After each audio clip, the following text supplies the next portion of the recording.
Good morning, friends. This is VairagyaIAS and I am presenting the sociology lecture for the new concepts. In this series, we will discuss some of the important facts and figures of mains study for upcoming examination as well as some important factors. So, let us begin it. Now, what is social resources?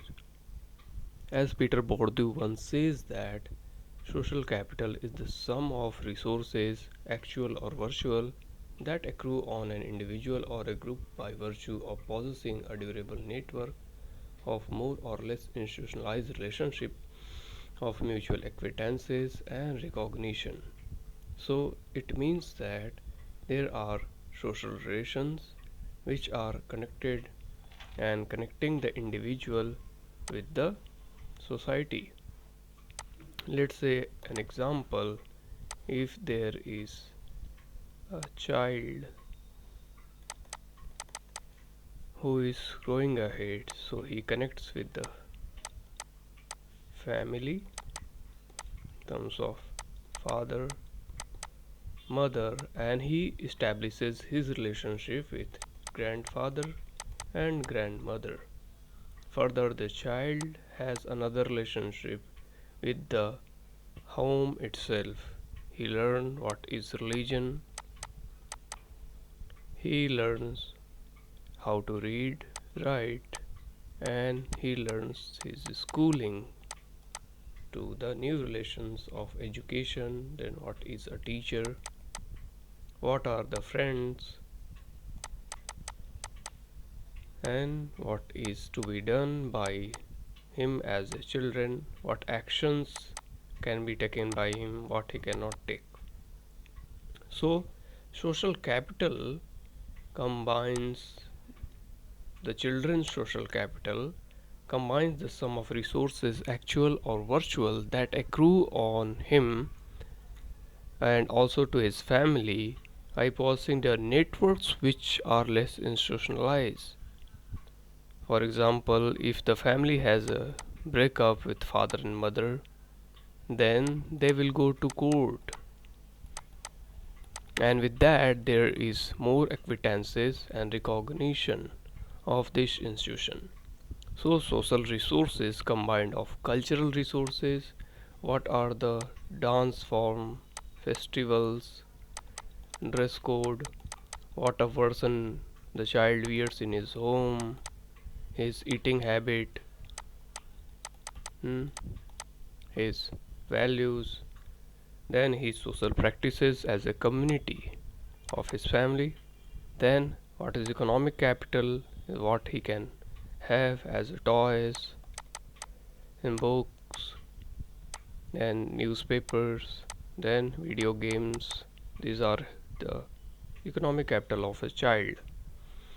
When it comes to the social capital, the society with which he is interacting, his friend circle, his teachers, his place of worship, these are all forms of his social resources. Now, this is very important fact and which makes the pillar of social inequality and exclusion. Now, this child, when he goes to worship in a temple, suppose the child is going to a temple. Now, that temple means a lot if the child is a Brahmin people or a Kshatriya person or even a Vaishya person, then he will be allowed to go and visit the temple and worship the god. But as he become a Shudra person, maybe the priest do not allow him, he will be boycotted to enter the temple, he will be asked about his cleanliness and hygiene. So this kind of thing need to his inequality and exclusion. So what NCERT says about social inequality is social because they are not about individual but about the group. When he will ask his father or mother, his family members, then they will say clearly that child, we are not allowed to enter the temple as we belong to scheduled caste or scheduled tribe category. So that is not economical and that is social in nature. So in this way, this family is socially excluded. Okay. Then it is also informed between social and economic inequality, and these people are also poor in nature, therefore the higher class people do not get allied with these people. So therefore that is a systematic and structured form of exclusion to a family from the larger part of society.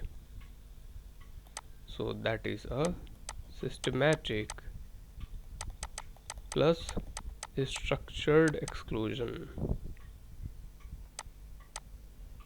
Okay, keep it in mind. And why this is so? So now the reasons of this exclusion and social deprivation. Reasons for exclusion and social deprivation goes as due to the prejudices and discrimination. So what is the prejudices? The lower caste people are dirty, they do not have health and hygiene, and the effect of prejudices also goes in terms of religious biasness. For example, the people of Muslim class are very violent, so that is a prejudiced, a stereotype is posted upon these people, and these people are being discriminated to take part in the larger structure of society. So this entire family or group of children are excluded. For example, when you see in your school or colleges some students sitting on the last benches are excluded from the mainstream of the part. So that is a prejudiced, and that is thought that these people are not good in their behavior. That is again discriminatory factors which is going on from ages. So more often we see our family members, mother keep another glass for the untouchables or the laborers or workers coming to the house to do some work. So Christians are also prejudiced as they are involved in conversion practices and sacralization practices. That leads to the form of your syllabus of social stratification, friends, and which leads to creation of class, status, and power. These are the basis on which there is a social stratification. And India, it is a caste, which is the main form of stratification. There are various theories. So let us see some of the Western perspective that class is a pre-Marxian idea. Aristotle, a famous philosopher, gave the concept of social division into three parts, that is upper, middle, and the poor classes. So in sociology, it was first used by Saint Simon, who used it in sociology. Aristotle classified it before it was a subject of sociology, so it was a philosophical division. Therefore, you often do not find Aristotle's view. But Saint Simon classified it as an idea of state. So, what are state? State in French society has three parts: the clergy, the fiefs, and the commoners. In the same way, he categorizes the class into different rank in vertical order based on the power. Then it is permanent class, interest among the members. So people who are interacting with each other in a permanent basis, having the permanent class.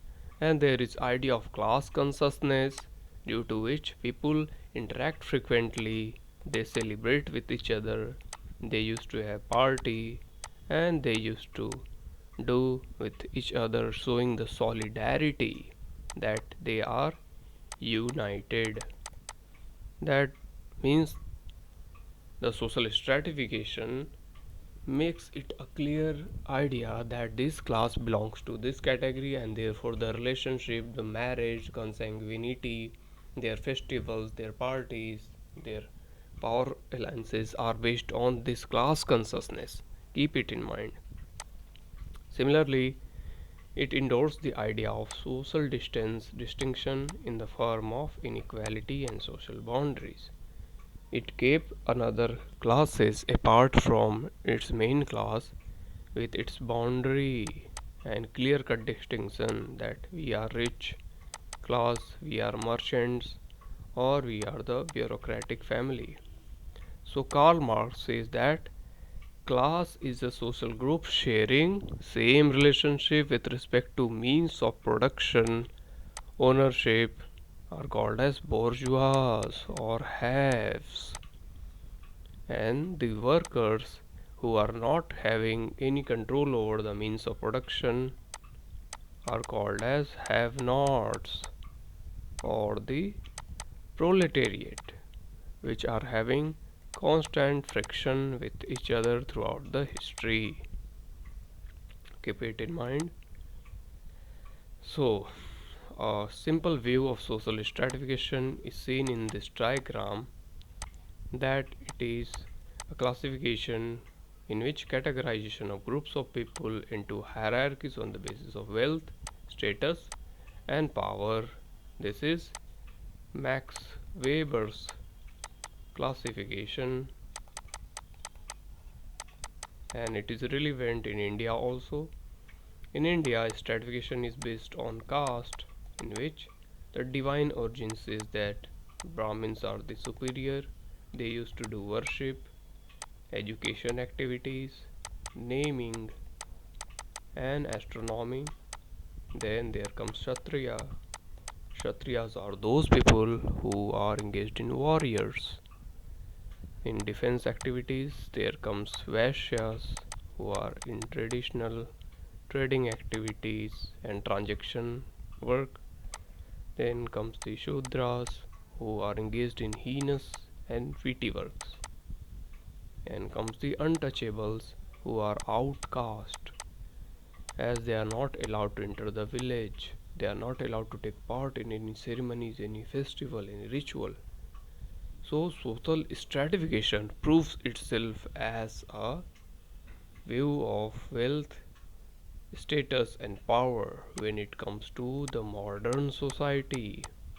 When you see modern people having tremendous wealth, money, have equal status, they sit together, they do business activities, and there is sharing of power in terms of party formation.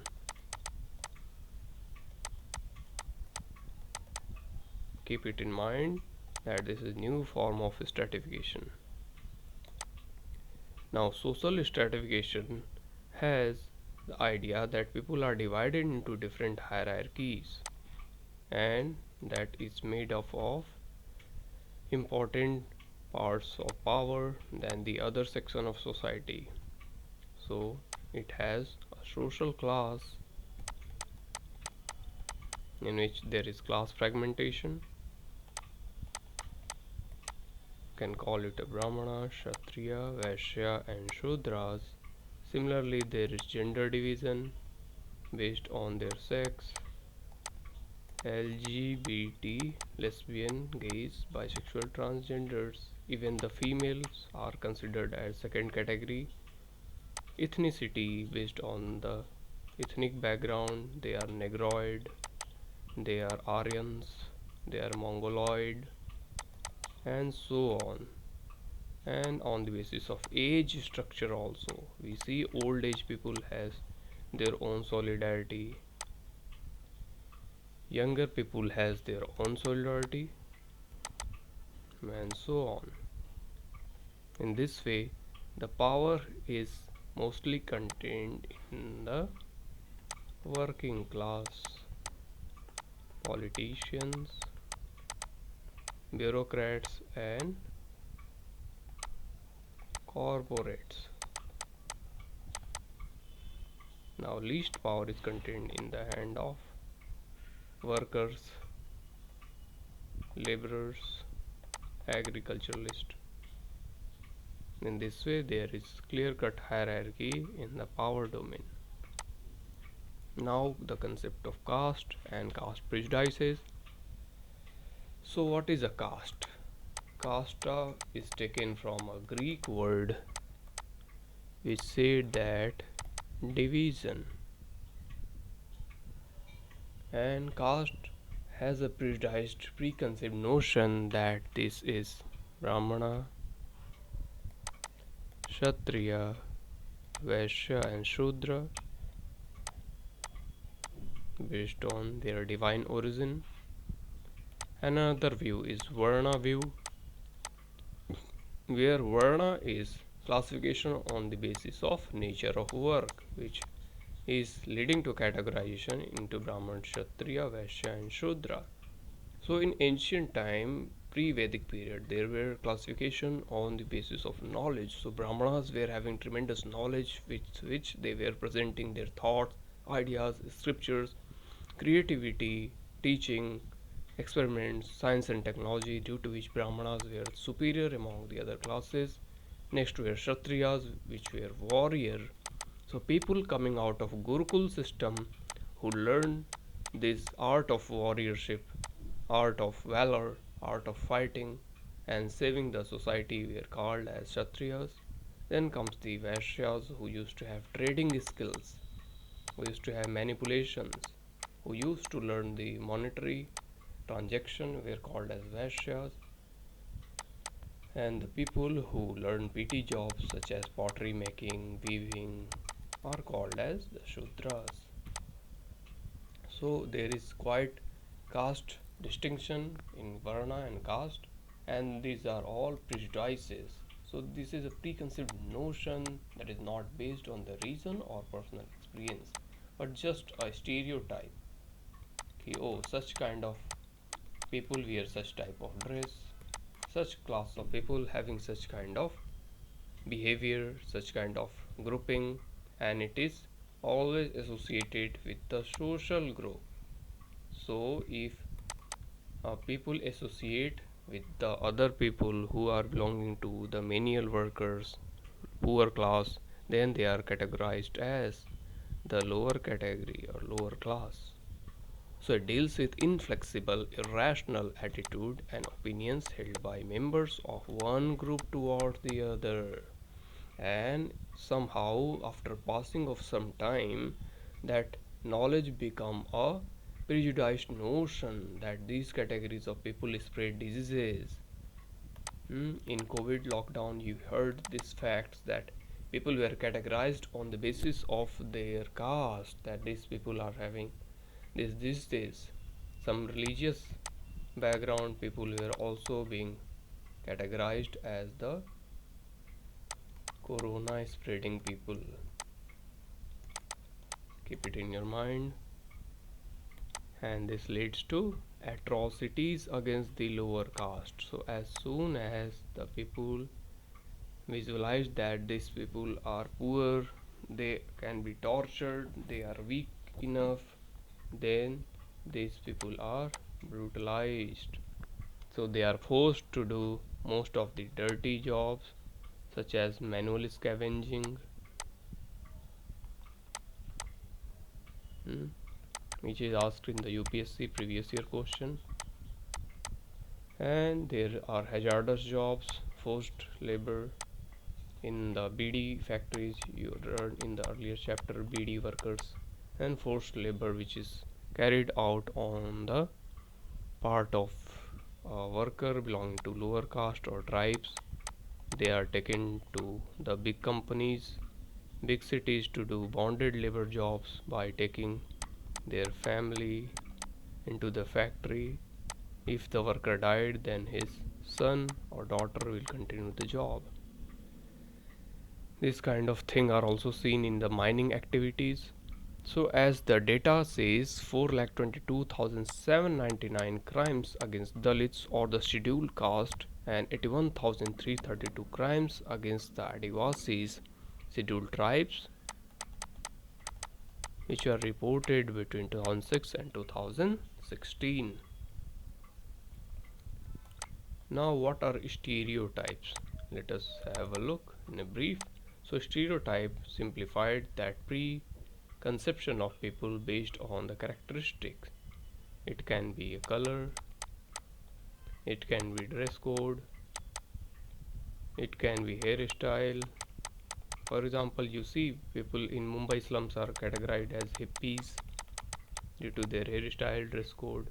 So they can be harmful because they involve making premeditated judgments about others, and it is a judgment passed by one group of people toward the other. Why people judge? Because they cannot think actually what it is. Why out of his poverty he is wearing such kind of dress, he is having unclean unhygienic practices, he is not having good schooling. So people don't think, they just judge it. Somehow you also do it in your day-to-day life. So common type of stereotypes include gender, race, sexual, social class, disability, age, old age people are also discriminated, then nationality, political and religious stereotypes are also there. So these kind of stereotypes are imposed. We see the gender stereotypes, that is lesbian, bisexual, transgenders, gays people are discriminated mostly, tortured, brutalized. Even female in various parts of countries are being atrocified. So these prejudices can get in the way of the people getting jobs and lead to social exclusion and create arbitrary in-group and out-groups. After getting tortured time and again, these people form certain groups. For example, you see the Maoist Communist Center or Naxalites. Keep it in mind. What is the impact? Now a figure shows that what are stereotypes due to racial structure. There are British Cretaceous people, there are Negroids, African niggers, and many of the niggers who are taken as the slaves and bonded laborers due to their traditional structure. A French person and a British person, again American one, and a Russian person. So you see there is quite superiority in these people, but as you see the upper picture, these all niggers are tribal dwellers, mostly tribals engaged in hunting and gathering of food, so they are classified as the poor categories. Now actual behavior, what is discrimination? Having actual behavior towards other group or people in the racial, educational, caste, class, gender, ethnicity, language, religion and region, which is imposed on the other people or such a group of people, is called as discrimination. And the positive discrimination is in fact a practice of improving the educational good opportunity of members of groups that have not been treated fairly in the past because of their race, sex, etc. So that you have to think that if positive discrimination is good or bad. So they are provided opportunities, they are provided constitutional measures in articles of the Constitution of India in which they are getting education and so on. They are also provided employment and job. They are also provided good living structure, wages, free medicines in terms of positive discrimination.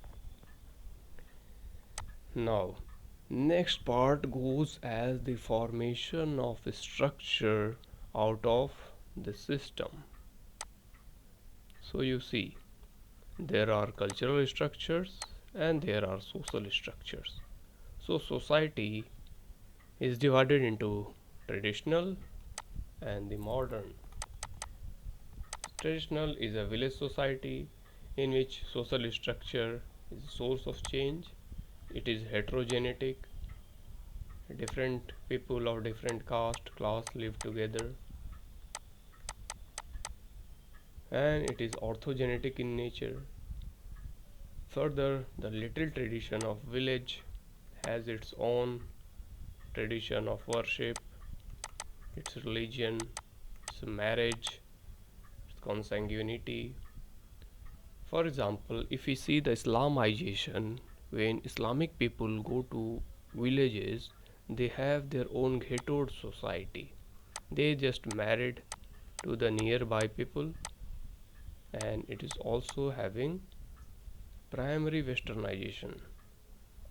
Then there is sensitization, in which people of lower caste or lower class emulate the behavior, dress code, eatables, or emulating any good habits of the upper caste or upper class.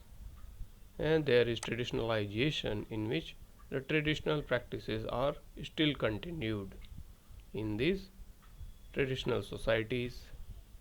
Now, as compared to the modern societies, when it comes to the cities, it become a great tradition. Then there is secondary Islamic contact which is passed on it. There is secondary Western contact, in which Western values of modernity, talent, scientific temperament, and rationality develops. So that is called as cultural renaissance. What does it mean? That a renaissance of culture following the modern temperament, evolving the existing tradition, is called as cultural renaissance. So it is in microstructure and macrostructure as well. In microstructure, you will find rule of differentiation, new legitimation, and new legitimation leads to pattern recurrence. There is a formation of pattern by different groups of people, and there is a compulsive migration or population shift from one part of village to the city that leads to pattern creation. And when it comes to macro structure, there is political innovation, political parties are formed, caste based parties, class based parties, and interest based parties, religion based parties. So this leads to new structure of elite. Some bureaucrats are also taking part in the political game. There are industrialists and corporates who are also taking part, and it leads to elite circulation. In this succession of king raises the fall of cities and trade centers. So there is rise of democratic setup and fall of king and queen are shown. Similarly, the democratic setting, democratic parliamentary building, democratic offices are built up. These all are part of social structure of modern studies or modern societies. Now, what is social exclusion? Another very important topic which is asked in the exam. So it is described as a state in which individuals are unable to participate fully economically, socially, politically, and in their cultural life, as well as the process leading to and sustaining such state that leads to exclusion of community.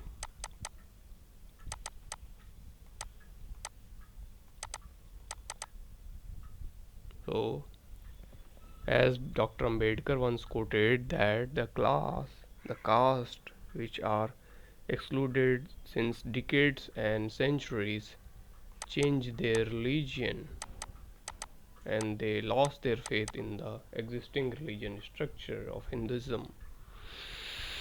So there is a book written by Amartya Sen that exclusion concept is applicable and scrutinized. So exclusion concept is explicitly present. And after decades of exclusion, there is a marginalization of Dalits that get converted to the Islamic, Buddhist or Christianity. That is again quoted by Dr. B.R. Ambedkar. Keep it in your mind that it has a very deep impact, which leads to marginalization of Dalits. How marginalization? These are kept out of the cities, and if someone is kept outside the society for a longer period of time, he loses his faith to the existing religion and he chooses to adopt another religion with good status. So there is a quality of life which is again associated with the stratification. Stratification gives you resources, material and economic resources. It gives health and well-being, and socially excluded people are not allowed to live good environment, therefore they become criminals. Socially excluded people have access to public or private services, they have social resources, and their education is very poor, their participation at social events and festival is poor, political and civil participation is also poor, cultural participation is very weak, they do not go to traditional festivals and celebrations, and there is economic participation which also shows declination. So in this way, this leads to overall declining of human being. Let us see some form of social exclusion that makes inadequate access of education, health and sanitation. It also leads to well-being exclusion, then excluded from basic needs in terms of health and hygiene, toilet facilities lacking. So therefore, Swachh Bharat Abhiyan as mission was launched by Modi government, Swachh Bharat Mission 1, Swachh Bharat Mission 2.1 and 2. Further, socially excluded people are maintained social distance with the mainstream community, and they have to live in a boundary of their own class. Therefore, this becomes a challenge for the entire society as a whole. Now let us look at some part of caste and tribe facing inequalities. Now caste as economic status is closely linked with the caste system in which modern India, in pre-independence India, the poor are mostly the low caste while the rich are highly upper caste. And that fact shows that the caste inequalities are still continuing in India. Relationship between caste and economic inequalities goes as the caste inequalities are directly associated with the economic status and occupation. For example, weavers, potters, cobblers do not associate frequently with the larger stream of society, which was clearly seen in the course of history when Gandhiji came to the lower stratum of society seeking the support to protest against the British government, raising strike, raising march, raising the Swadeshi movement. Then these people came forward to Gandhiji asking their rights of life. So that become a clearly a benchmark of discrimination. Also, which we see in the tribal issues, tribes are those people who are conditioned to live in the forest areas. These are forest dwellers. They make their home near the forest and near a river. So these people need river, forest, or the mountains, and keep their activities aside, making a tribal subterritory. So tribals were mostly hidden from the mainstream of society. When it came to be known, when the Britishers entered the India, they believed that this is a lower caste society in the Indian social structure and have the notion of inequality because they are less educated and less developed. They wear bad clothes, they used forest products, and mostly kept themselves in the forest area. So, tribes are autonomous and social entities. Territorially and linguistically, tribes are most homogeneous than the caste, and in some instant, tribes are most endogamous like caste. So, they are many times endogamous in nature when they are taken with the group like caste. They have their own marriage and their own division of Varna. Tribe has also priest. Tribals have Kshatriya also. Tribal has the traders. In this way, they have their own endogamous scope. Look at the data passed by Ncert book. So, percentage of population living below the poverty line, BPL category. Why it is so? The most largest part of population living below poverty line are scheduled tribes. Look at the data. 45.8% of people in rural areas in terms of scheduled tribes are most poor, and also in the urban areas it is 35.6 as compared to the scheduled caste, which is 35.9 in the rural areas and rises to 38.3 in the urban area. So which one is higher? Scheduled caste is higher in urban areas and scheduled tribe is higher in rural areas. Okay, so this is poverty comparison. So I hope you are understanding this topic very well, and I believe you will be doing better in your examination. We will solve some of the question and answer related to this topic. Thank you and have a nice day.